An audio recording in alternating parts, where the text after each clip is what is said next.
ururka Alpha Trust ee fadhigoodu yahay magaalada London ee cariga waddanka Ingiriiska waxa ay maanta deeq raashin iyo cunto ay soo gaarsiiyeen dadkii ku barakacay roobabkii iyo fatahaadihii ka dhashay toga magaalada Burco oo dhawaan ay ka da'een roobab xoogani dadkana oo tiradoodu ay gaadhayso in ka badan dhowr iyo 10 qoys ayaa ku barakacay isla markaana beediya baralaawyaal ku aadixda magaalada Burco oo ay aafeeyeen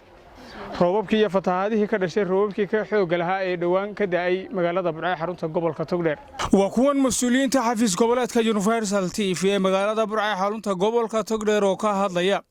deeqana ay soo direen ururka samafalka Alpha Trust ururka samafalka ee dhalinyarada fadhigiisu yahay Ingiriiska ee Alpha Trust waxay deeq raashin soo gaarsiiyeen dadkii ay daadadku saameeyeen magaalada Burco gaar ahaan dadkii deganaa dooxa agtiisa xaafadda dhuurta ee magaalada Burco kuwaasoo ay inta badan guryahoodii roobabkaasi baabiyeen oo u badnaa dad danyara waxay ururkaas ugu tala galeen inay kaalmadaasi gaarsiiyaan iyagoo deegaano kale oo ka mid ah dhulka Soomaalidana kaalmo gaarsiiyay sidaas oo kale magaalooyinka kale ay ka dhaceen ama daadadku ay saameeyeen sidaa darteed maanta waxaan halkan ku soo gaarsiinay 12 qoys ayaan u qaybinay raashinka noocyadiisa kala duwan raashinkana waxa uu soo dirtay hay'adda ama ururka samafalka ee Alpha Trust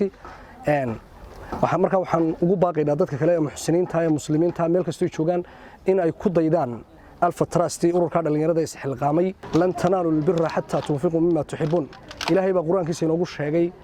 in aanaydan gaadhaynin wanaag ilaa iyo bixisaan waxa jeceshihiin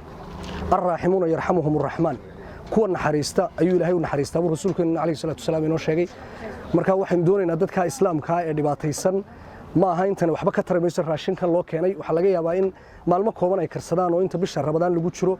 laakiin baahidii way taagan tahay sidoo kale waxa goobtani ka hadlay qoysaskii ay waxyeelayeen daadadkii iyo fatahaadihii dooxa weyn ee magaalada Burco kuwaasi oo u mahadnaqaya ururka Alpha Trust ee deeqdani soo gaarsiiyay ururka Alpha Trust oo soo gaarsiiyay caawimaad aad u fiican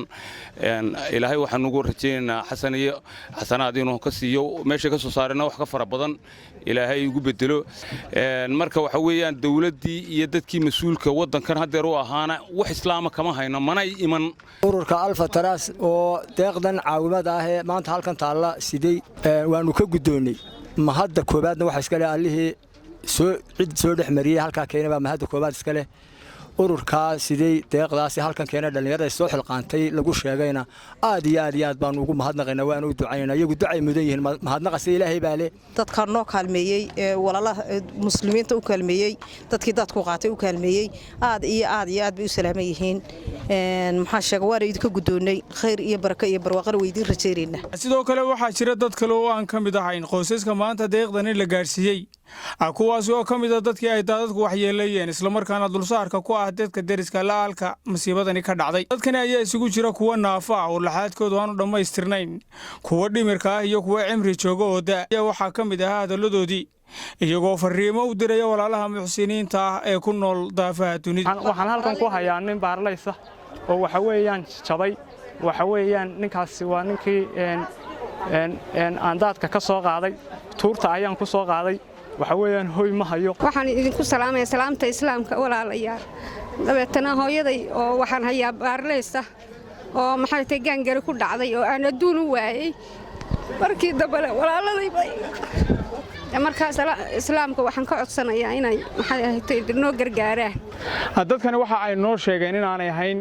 gurmadkii iyo kaalmadii ay ka filayeen ama ay kaalintoodii maqan tahay dawladda dhexe iyo togolaha deegaanka ee degmada Burco kuwaasi oo ay sheegeen in aanay xataa ka soo horka wareegin dadkan waxa ay fariin u dirayaan bulshada muxsiniinta ah ee